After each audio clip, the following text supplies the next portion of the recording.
우리가 창세기 말씀을 계속해서 보고 있습니다. 창세기는 50장까지 있는데 내용상 크게 두 부분으로 나눌 수가 있다고 말씀드렸죠. 1에서 11장까지는 네 가지 큰 사건, 창조, 타락, 홍수 심판, 인구 분산. 12에서 50장까지는 네 명의 인물, 아브라함, 이삭, 야곱, 요셉. 또 한 사람을 더 들자면 유다라고 말씀을 드렸습니다. 지금은 이제 우리가 그 네 명의 인물 중에서 야곱에 대해서 살펴보고 있습니다. 지난 시간에 야곱이 자기 외삼촌 집에서 자기 아내들을 위해서 14년간 봉사한 후에 그 태어난 자식들을 거느리고 집으로 돌아가려고 했죠.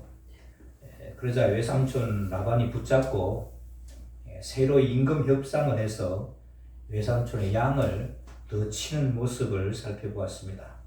거기서 6년간 더 머물렀는데 하나님의 도우심으로 이 야곱의 양은 수가 많아지고 또 강해지고 상대적으로 외삼촌 라반의 양은 약해지고 수가 줄어들어서 이제 이 외삼촌하고 관계가 별로 좋지 않아졌다 하는 것도 우리가 살펴보았습니다. 마침 그때 또 하나님께서 가나안 땅으로 돌아가라는 말씀이 임하게 되자 자기 아버지 이삭이 있는 집으로 돌아가려는 마음을 자기 부인들에게 나누는 장면까지 우리가 살펴보았습니다. 오늘은 실제로 20년간 머물렀던 그 하란을 떠나서 약속의 땅인 가나안 땅으로 가는 모습을 보여줍니다.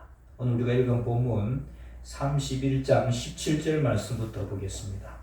눈으로 잘 따라오시면 좋겠어요. 31장 17절 말씀. 야곱이 일어나 자식들과 아내들을 낙타들에게 태우고 그 모은 바 모든 가축과 모든 소유를 곧 그가 박다나람에서 모은 가축을 이끌고 가나안 땅에 있는 그의 아버지 이삭에게로 가려 할세. 그러니까 여러분 20년 전에는 자기 홀몸으로 왔는데 20년이 지나고 난 다음에 이제 자기 식구들을 거느리고 자기 소유로 있는 그 모든 소유물들 이끌고 이제 이 박다나람에서, 이 박다나람이라는 말은 아람의 평야라는 그런 뜻입니다. 아람의 평야, 박다나람. 그리고 이제 여러분 하란이라고도 하죠. 박다나람이 더 큰 지역이고 박다나람 속에 이제 하란이라는 도시에 살고 있었던 겁니다. 거기서 이제 가나안 땅으로 가려고 하는데 그 숫자와 그 때의 무리가 상당했을 것입니다.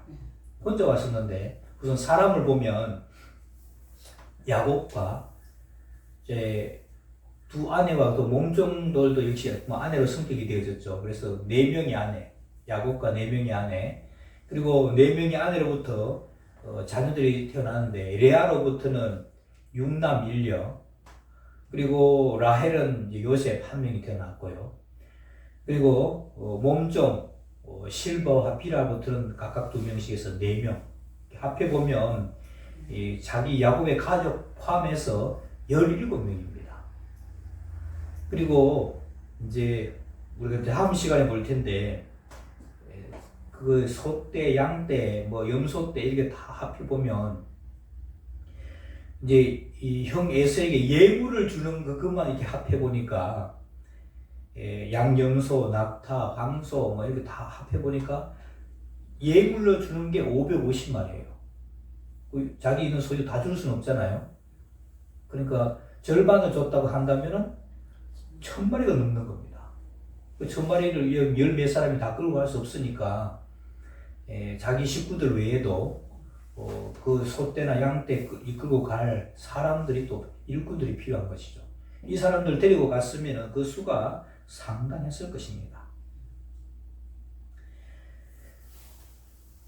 그래서 이렇게 해서 이제 그 많은 떼를 이끌고 이 바단 아람에서 가나안 땅으로 가려는데 마침 그때가 이 라반이 양털을 깎는 때였습니다. 19절 말씀. 그때에 라반, 외삼촌 라반이 양털을 깎으러 갔으므로 라헬은 그의 부인이죠. 라헬이 그의 아버지 드라빔을 도둑질하고 야곱은 그 거치를 아람 사람 라반에게 말하지 아니하고 가만히 떠났더라.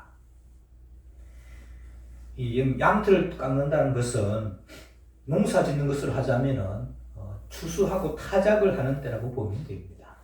그러니까 즐거운 때인 거죠. 풍성하고 즐거운 날이라는 겁니다. 그런데 때로는 뭐 잔치도 하고 그렇게 합니다. 그렇게 며칠 집을 비운 사이에 이 야곱이 많이 사랑했던 그 라헬이 자기 아버지의 드라빔을 도둑질한 겁니다. 이 드라빔은 우상입니다. 우상인데 그거 가지고 이제 점을 치기도 하고 또 기도도 하기도 하고 하는 겁니다. 그러니까 이 외삼촌 라반이 여호와 하나님을 인정하고 믿은 것 같은데 그게 어렴풋하게 믿고 있었고 또 우상도 믿고 있었던 것으로 보입니다. 그러니까 라헬이 이것을 훔쳤다는 것은 이 드라빔이 기하거나 뭐 이제 영험한 효과가 있다 이렇게 느꼈으니까 그걸 훔쳤겠죠. 쓸데없으면 왜 그걸 훔쳤겠어요. 그러니까 아버지가 거기다가 뭐 기도도 하고 뭐 점도 치고 이렇게 하니까 그 아버지의 영향으로 이 라헬도 우상을 어느 정도 믿고 있었다. 그래서 이걸 드라빔을 훔친 겁니다. 야곱은 자기 외가이기도 하죠. 어머니 리브가에 오라버니까 외가이기도 하고 또 자기 부인들을 거기서 얻었으니까 처가이기도 한 이 외삼촌 집을 떠나는데 20년간 같이 살았던 외삼촌에게 인사도 하지도 않고 마치 야반 도주를 하듯이 떠납니다. 이렇게 해서는 안 되죠. 이렇게 할 만큼 삶을 살아서도 안 되고 또 이렇게 떠나거나 헤어져서도 안 됩니다. 회자 정리라고 하죠. 회자 정리. 사람이 인생 가운데 만난 사람들은 반드시 헤어지게 되어 있습니다. 우리가 영원히 같이 살 수는 없지요. 그래서 죽어서 헤어지는 경우도 있고 또 살아서 뭐 이사를 간다든지 다른 일로 인해서 만난 사람은 반드시 헤어지게 되어 있습니다.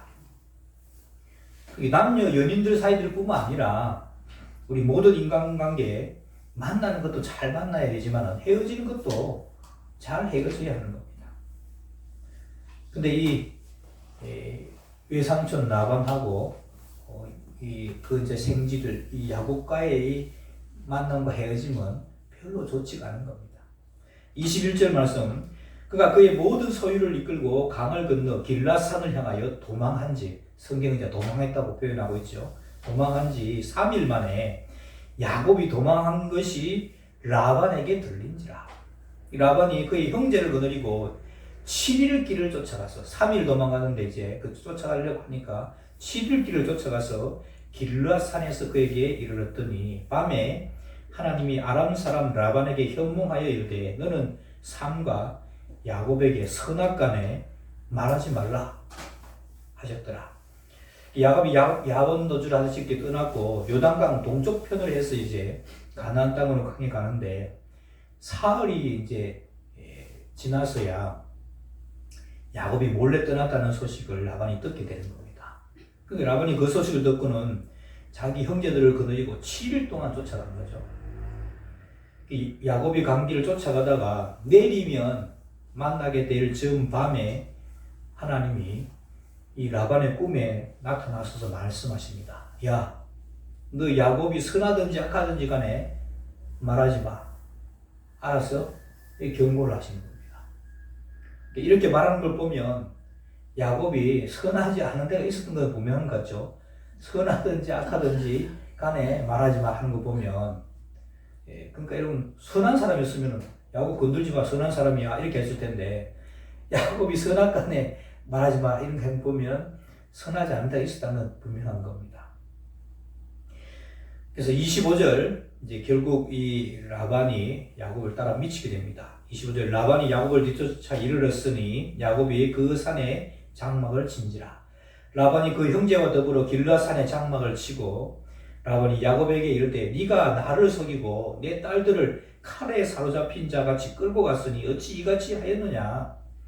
라반이 쫓아와서 야곱이 장막 친 곳에 같이 장막을 치고 따지듯이 야곱에게 묻습니다. 야, 네가 나를 속이고 내 딸들을 납치한 것처럼 이렇게 끌고 왔느냐. 27절에 내가 즐거움과 노래와 북과 수금으로 너를 보내겠거늘. 가로치고 정말일까요? 제가 아무리 봐도 거짓말 같아요. 그동안 외삼촌 라반이 자기 생질 야곱에게 한 것을 보면 어찌 사실 같지가 않습니다. 어찌하여 네가 나를 속여 가만히 도망하고 내게 알리지 아니하였으며 내가 내 손자들과 딸들에게 입맞추지 못하게 하였으니 네 행위가 참으로 어리석도다. 어리석도도 되어 있지만 사실은 속의 마음은 참으로 악하도다. 이 말을 하려고 했는데 어리석도다 이렇게 하는 거죠. 너를 해할 만한 능력이 내 손에 있으나 너희 아버지 하나님이 어젯밤에 내게 말씀하시기를 너는 삼가 야곱에게 선악간에 말하지 말라 하셨느니라. 이 말씀에 의하면 외삼촌 라반은 자기를 속이고 도망가듯이 가버린 야곱을 해치려는 마음까지 가지고 왔던 겁니다. 그러니까 7일 동안이나 쫓아온 거죠. 하지만 하나님께서 꿈에 나타나셔서 엄하게 말리셨죠. 30절 말씀, 이제 네가 뭐 네 아버지 집을 사무해서 돌아가는 것은 뭐 괜찮지만은 옳거니와 어찌 내 신을 도둑질했느냐. 야곱이 라반에게 대답하여 이르되 이제 자기 속마음을 이야기하죠. 내가 생각하기를 외삼촌의 딸들을 내게서 억지로 빼앗으리라 하여 두려워하였음이니이다. 그래서 내가 말 안 하고 도망갔죠.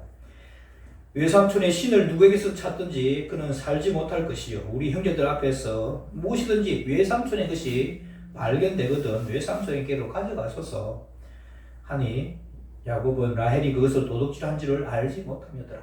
몰래 도둑질했으니까 야곱은 알지 못했죠. 내가 내 집으로 가는 것이 좋긴데 왜 네가 내 신을 도둑질했느냐 이렇게 물으니까 야곱이 라반 도둑한 것에 대해서 변명하죠. 뭐 네가 떠난다고 하면 떠나는 것은 좋은데 딸들은 내 딸들이니까 딸들은 놔두고 가라 이런 말 할까봐. 그러니까 여러분 지금까지 외삼촌 라반이 자기에게 한 것을 보면 능히 그렇게 하고도 남을 것 같아가지고 두려워서 몰래 야반 도둑했다는 겁니다. 그러면서 자기 아버지의 드라빔을 훔친 것을 이제 모르는 야곱은 외삼촌의 신을 훔친 사람은 죽을 것이고 만약 뭐 장막을 뒤져가지고 혹시라도 외삼촌의 것이 발견되면 외삼촌이 다 가져가십시오. 이렇게 해서 이제 살펴보라고 합니다. 라반이 장막들을 다니면서 찾죠. 33절 말씀. 라반이 야곱의 장막에 들어가고 레아의 장막에 들어가고 또 여종의 장막에 들어갔으나 찾지 못하고 레아의 장막에서 나와서 라헬의 장막에 들어가매 라헬이 그 드라빔을 가져 낙타 안장 아래 넣고 그 위에 앉은지라. 라반이 그 장막에서 찾다가 찾아내지 못하매 라헬이 그의 아버지에게 이르되 마침 생리가 있어 일어나서 영접할 수 없사오니 내 주는 노하지 마소서 하니라. 라반이 그 드라빔을 두루 찾다가 찾아내지 못한지라. 장막들을 찾아다니는데 드라빔을 가져간 이 라헬이 안장 밑에다가 그걸 숨겨두고는 이제 생리가 난다 이 핑계를 대고서는 일어나지 않으니까 그걸 찾을 수가 없는 거죠. 그래서 드라빔을 찾지 못하자 이제는 오히려 야곱이 외삼촌 라반에게 큰 소리를 칩니다. 36절 말씀. 야곱이 노하여 라반에게 책망할세 야곱이 라반에게 대답하여 이르되 내 허물이 뭡니까? 무슨 죄가 있기에 외삼촌께서 내 뒤를 이렇게 급하게 추격했습니까? 외삼촌께서 내 물건을 다 뒤져보셨으니 외삼촌의 집안 물건 중에서 무엇을 찾아냈습니까? 여기 내 형제와 외삼촌의 형제 앞에 그것을 두고 우리 사이에 판단하기를 원합니다. 그러니까 여러분 내가 뭘 잘못했는데 우리 이렇게 쫓아왔습니까? 하면서 이제 한번 말이 터지니까 그동안 외삼촌의 양을 먹이면서 고생하고 속상했던 일들이 막 한꺼번에 쏟아내게 되죠. 38절 말씀. 내가 이 20년을 외삼촌과 함께 하였거니와 외삼촌의 암양들이나 암염소들이 낙태하지 아니했고 또 외삼촌의 양떼의 순양을 내가 먹지 아니했으며 물려지킨 것은 내가 외삼촌에게로 가져가지 아니하고 낮에 도둑을 맞았든지 밤에 도둑을 맞았든지 외삼촌이 그것을 내 손에서 찾음으로 내가 그것을 스스로 보충했으며 내가 이와 같이 낮에는 더위와 밤에는 추위를 무릅쓰고 눈 붙일 겨를도 없이 지냈습니다. 내가 외삼촌의 집에 있는 이 20년 동안 외삼촌의 두 딸을 위해서 14년 그리고 외삼촌의 양떼를 위해서 6년을 외삼촌에게 봉사했거니와 외삼촌은 내 품삯을 10번이나 바꿨으며 우리 아버지 하나님 아브라함의 하나님 곧 이삭이 경외하는 이가 나와 함께 계시지 않았다면 외삼촌께서 이제 나를 빈손으로 돌려보냈을 겁니다. 하나님이 내 고난과 내 손의 수고를 보시고 어젯밤에 외삼촌을 책망했습니다. 알기를 좀 제대로 좀 하세요 하면서 이제 외삼촌한테 이렇게 책망하죠. 야곱이 20년간 속에만 두고 말하지 못했던 것들 아마 다 쏟아낸 것으로 보입니다. 이렇게 야곱이 책망하듯이 외삼촌 라반에게 말을 하니까 외삼촌 라반이 미안했던지 멋쩍은 말을 하죠. 43절 말씀. 라반이 야곱에게 대답하여 이르되 딸들은 내 딸들이요 자식들은 내 자식이요 양떼는 내 양떼요 네가 보는 것은 다 내 것이라. 내가 오늘 내 딸들과 그들이 낳은 자식들에게 뭘 하겠느냐. 이제 오라. 나와 내가 언약을 맺고 그것으로 너와 나 사이에 증거를 삼을 것이니라. 라반은 딸들과 자식들, 양들이 다 모두 자기 것이라고 합니다. 이렇게 말하는 것은 내가 내 것을 해치는 것은 자해를 하는 것인데 내가 왜 그렇게 하겠느냐. 그런 의미로 이런 말을 한 것입니다. 그리고 우리가 다 한 가족인데 내가 내 가족을 해치는 일을 하겠냐는 것입니다. 사실 처음에 외삼촌 라반이 이 야곱이 몰래 도망간 것에 대해서 분개하면서 야곱을 해치려고까지 했던 것 같은데 하나님께서 밤에 꿈에 나타나셔서 위협하면서 말리셨죠. 그리고 이제 그동안 야곱이 자기를 위해서 고생한 것을 인정하면서 이제 언약을 맺자고 합니다. 야곱도 수긍을 하고 이제 언약을 합니다. 그게 이제 무더기를 이루매 우리가 거기 무더기를 곁에서 먹고 라반은 그것을 여갈사하두다라고 불렀고 야곱은 그것을 갈렛이라 불렀으니 라반의 말에 오늘 이 무더기가 너와 나 사이에 증거가 된다 했으므로 그 이름을 갈렛이라 불렀으며 또 미스바라 했으니 이는 그의 말에 우리가 서로 떠나 있을 때에 여호와께서 나와 너 사이에를 살피시옵소서 합니다. 만일 내가 내 딸을 박대하거나 내 딸들 외에 다른 아내들을 맞이하면 우리와 함께할 사람은 없어도 보라 하나님이 너와 나 사이에 증인이 되시느니라 하였더라. 외삼촌 라반하고 야곱이 돌을 모아서 돌 무더기를 쌓았습니다. 그러면서 각기 이름을 붙였는데 라반은 아람어로 여갈사하두다 라고 하고 야곱은 이제 히브리 말로 갈렛이다 이렇게 했는데 뜻이 똑같습니다. 증거의 돌 무더기다 하는 겁니다. 그리고 이제 미스바라고 이름도 지었는데 미스바라는 뜻은 망대라는 겁니다. 망을 보는 망대. 그러니까 우리가 이제 떨어져 있어도 하나님 다 지켜보신다. 아마도 이제 자기 딸들을 이제 완전히 딸들하고 헤어지잖아요. 그 딸들을 이제 잘 부탁한다. 딸들을 잘 부탁한다. 그런 의미로 이렇게 이름을 붙인 것 같습니다. 그러면서 라반이 또 야곱에게 이르되 내가 나와 너 사이에 둔 이 무더기를 봐라. 또 이 기둥을 봐라. 이 무더기가 증거가 되고 이 기둥이 증거가 되나니 내가 이 무더기를 넘어 내게로 가서 해하지 않을 것이요 네가 이 무더기 기둥을 넘어 내게로 와서 해하지 아니할 것이라. 아브라함의 하나님 나홀의 하나님 그들의 조상의 하나님은 우리 사이에 판단하옵소서 하며 야곱이 그의 아버지 이삭이 경외하는 이를 가리켜 맹세하고. 여러분 지금 장인하고 사위잖아요. 또 외삼촌과 생질 사이잖아요. 근데 그들이 맺은 언약은 상호 불가침 조약입니다. 서로 해치지 않는다는 것이죠. 이 돌무더기가 경계가 돼서 내가 그쪽으로 넘어가지도 않고 또 너도 나 쪽으로 넘어가서 나를 치지 않도록 하자는 것이죠. 그러니까 여러분 외삼촌과 생질 사이에 서로 어려운 일이 있으면 내가 어려우면 네가 와서 나를 돕고 또 네가 어려우면 네 가서 내가 도와줄게 이렇게 동맹을 맺는 게 아니고 서로 싸우지 말자. 네가 나를 와서 해치지 말고 나도 네한테 와서 해치지 않겠다. 상호 불가침 조약을 맺었다는 겁니다. 그러니까 여러분 20년 동안 같이 살아놓고 이렇게 바르게 인간관계를 하지 못했다는 증거이기도 한 거죠. 특히 야곱은 그렇습니다. 여러분 야곱과는 샬롬이 안 됩니다. 로 샬롬, 로 샬롬. 로라는 말이 부정은 없거든. 로 샬롬. 그러니까 여러분 이 가나안 땅에 있을 때 자기 형 에사하고도 샬롬이 안 되죠. 그리고 외삼촌가 20년 있었는데 그 결론은 불가침 조약을 맺는 걸로 끝이 나는 겁니다. 샬롬이 안 돼요. 이 야곱은 어딜 가든지 샬롬이 안 됩니다. 나중에 한번 계속해서 야곱의 삶을 보면 샬롬이 안 돼요. 이 고대 사회 때부터 이 차도 돌 무더기를 쌓는데 주로 증거하기 위한 것으로 삼습니다. 돌 무더기는 오래 가잖아요. 그래서 이때 이제 노아에부터 여러분 시간이 노아 때부터 노아 홍수 이후에부터 한 10대 정도 흘러갔어요.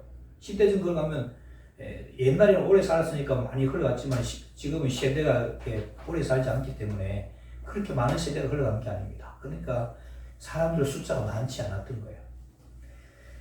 그러니까 사람들이 많지 않았을 때 이 돌무더기 이게 경계가 되어서 이 땅은 우리 영역이다 이렇게 표시가 되게 됐다는 것이죠.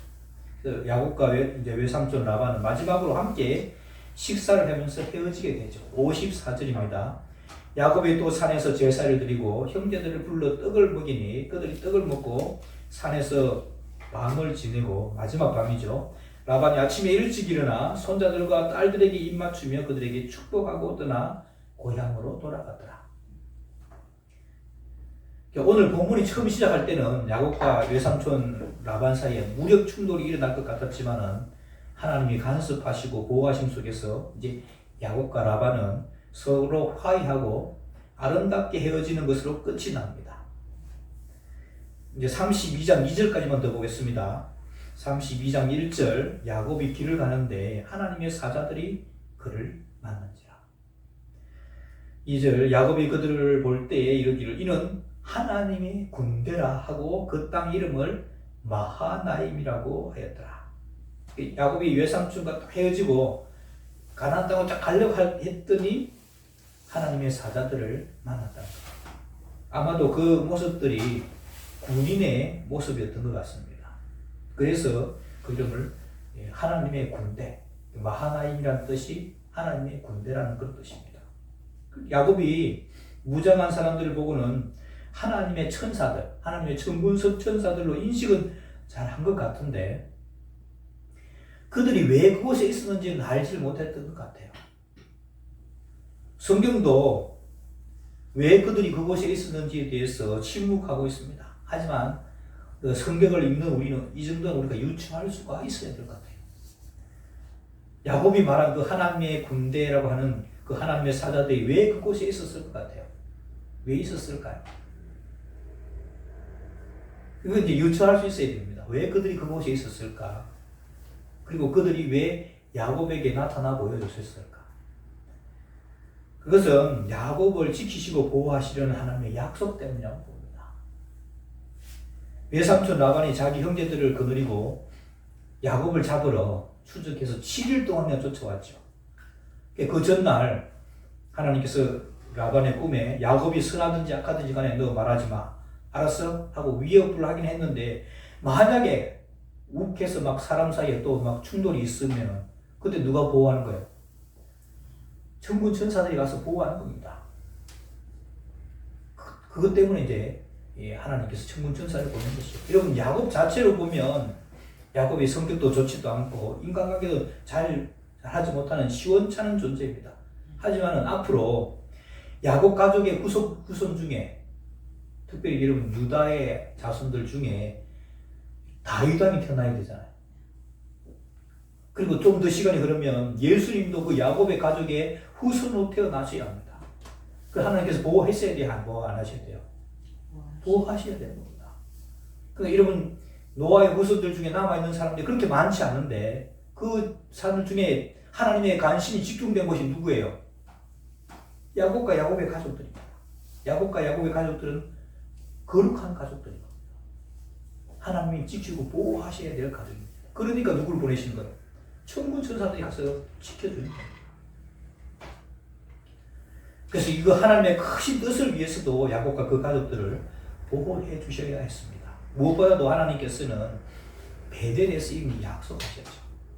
내가 네 부모가 살고 있는 이 땅으로 다시 돌아오게 할 것이고 그때까지 너를 떠나지 않고 지켜주실 것이다. 베델에서의 약속, 우리 여러분 또 기억이 안 나실지 모르겠는데 우리 한번 앞을 가봅시다. 28장 15절, 창세기 28장 15절 찾으셨습니까? 창세기 28장 찾으셨으면 아멘. 아멘. 우리 같이 보겠습니다. 시작. 내가 너와 함께 있어 내가 어디로 가든지 너를 지키며 너를 이끌어 이 땅으로 돌아오게 할지라. 내가 내게 허락한 것을 다 이루기까지 너를 떠나지 아니하리라 하시니라. 야곱이 꿈에 꿈을 꿨는데 하나님께서 나타나셔서 이제 보여주시고는 꿈이지만은 내가 너를 다시 이곳으로 돌아오게 하겠다. 그리고 이걸 이루기까지 내가 너를 떠나지 않고 지켜줄 것이다. 베델에서 이미 약속을 하셨습니다. 그 약속을 지키기 위해서 하나님께서는 천군 천사들을 다 동원하셔서 파송하셔서 야곱을 지키고 그 가족들을 지키고 있다는 겁니다. 야곱이 하나님의 군대를 자기를 보호하시기 위해서 보내주셨다는 것을 더 잘 알았다면 앞으로 일어나는 일들에 대해서 두려워하지 않았을 것입니다. 그리고 이제 앞을 보면 이제 이 야곱이 가나안 땅으로 가는데 누가 걱정이 돼요? 에서가 걱정이 되는 겁니다. 20년 전에 에서를 대신해서 자기가 축복을 가로챘다고, 자기는 죄를 지었다고 생각하고 있는 겁니다. 근데 천군 천사들이 지금 보호하고 있다는 걸 알고 있으면 두려워할까요? 안 두려워할까요? 두려워하지 않겠죠. 근데 천군 천사들이 인 줄은 알면서도 그들이 왜 왔는지를 알지를 못하는 거, 못 믿는, 깨닫지를 못하는 겁니다. 여러분, 우리가 왜 성경을 읽습니까? 야곱은 잘 깨닫지 못했다는 것을 보여주면서 우리에게 말씀하고 있는 것입니다. 너희들은 제대로 깨달으라고. 하나님의 군대를 보내서 야곱과 그 가족을 지키신 하나님은 저와 여러분들의 하나님이십니다. 동일하신 하나님이시라는 겁니다. 택한 백성들을 끝까지 책임지시고 보호하시는 그 하나님, 그 하나님을 신뢰하고 믿음이 흔들리지 아니하는, 그래서 어떤 상황을 만나도 두려워하지 아니하는 하나님의 사람들 다 되시기를 주님의 이름으로 축원합니다. 기도하겠습니다. 하나님 아버지, 야곱이 외삼촌 집에서 20년을 보냈지만 인간관계가 제대로 이루어지지 못한 것을 봤습니다. 우리 자신을 돌아보아서 내 주변에 있는 사람들과 관계 속에서 그리스도인의 덕스러운 향기를 드러내고 있는지 돌아보게 하옵소서. 야곱이 인간적으로 보기에는 부족한 사람이지만 그 후손이 메시아를 배출해야 한다는 하나님의 크신 뜻을 위해서, 또 베델에서의 약속을 지키기 위해서 하나님께서 천군과 천사들을 보내셔서 그 가족을 지키는 모습을 보았습니다. 현몽으로 천군 천사를 동원하며 야곱과 그 가족을 보호하신 그 신실하신 하나님은 오늘날도 하나님의 택한 백성들을 지키고 보호하시는 동일한 하나님이심을 믿습니다. 그 하나님을 확신하며 두려움 없이 살게 하옵소서. 예수님의 이름으로 기도하옵나이다. 아멘.